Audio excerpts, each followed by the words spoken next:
आमच्याकडे होता धोंड्या महिन्यात ओटी भरण्याचा कार्यक्रम. तर आमच्या नंदुबाई आल्या होत्या, तर त्यांना ओटी भरण्यासाठी मी बोलवलं होतं, तर त्या पण आल्या होत्या. तर हे पहा आम्ही कशी तयारी केली होती.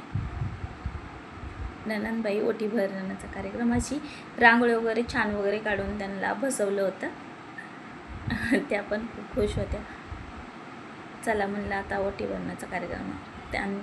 पहिल्यांदा त्यांचं वेलकम केलं.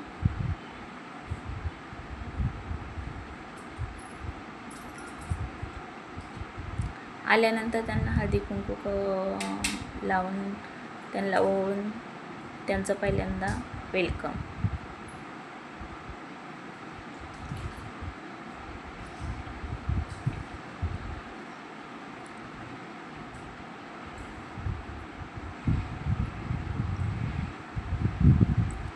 आणि तुमच्याकडे पण कसं करतात तर ओटी भरण्याचा कार्यक्रम नक्की कमेंट करून सांगा.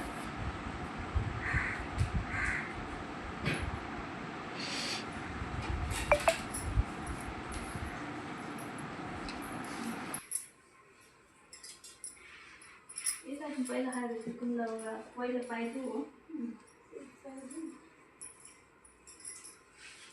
असं ते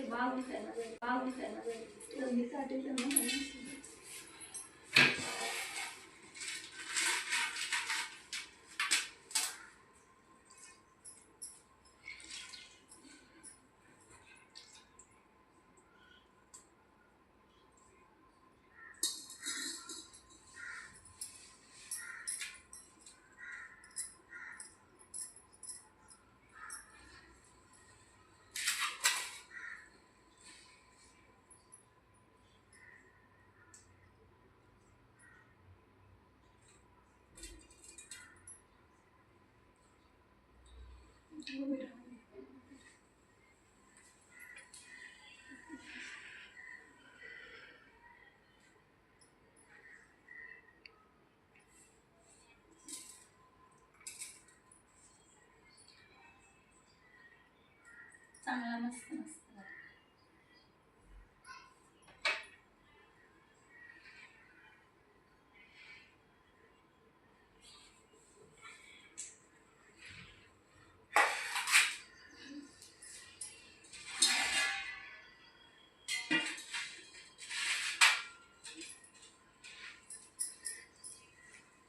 इथं जवळ काय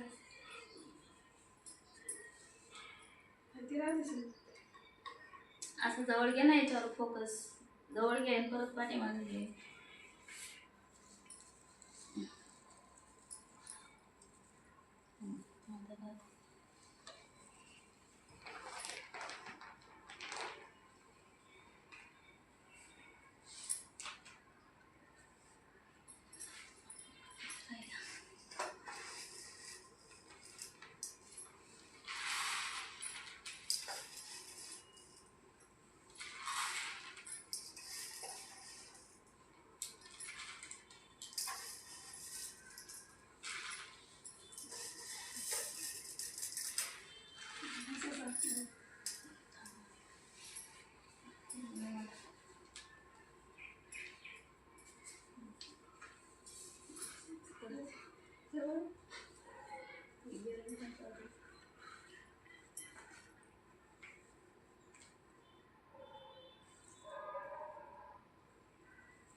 आता त्यांना मी घालत होते बांगड्या. ओटी भरण्याच्या साहित्यामध्ये जे जे साहित्य मांडलं होतं ते मी त्यांना म्हणलं पहिल्यांदा बांगड्या घालून घ्यावा. त्यांच्यासाठी बांगड्या पण आणल्या होत्या, म्हणून मी पहिल्यांदा बांगड्या घालीत होते.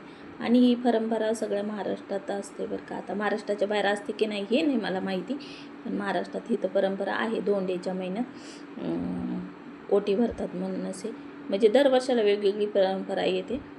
त्याच्यामुळं मी पहिल्यांदा त्यांना बांगड्या भरून घेतल्या आणि त्यांच्यासाठी गजरा पण आणला होता.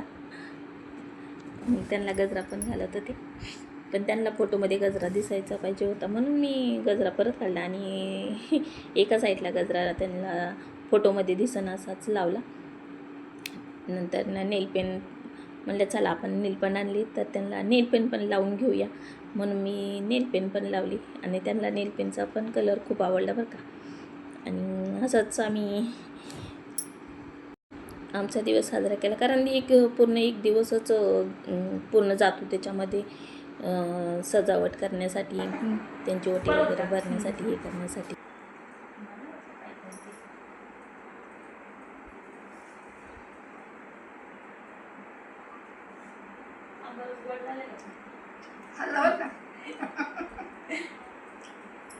आणि सगळं उरकल्यानंतर आता आमची घाई होती फोटोशूट करायची. म्हणलं चला आता फोटो तर काढून घेऊया. आणि कुणाकुणाकडे असे साजरे करतात नक्की कमेंट करून सांगा. तोपर्यंत बाय बाय.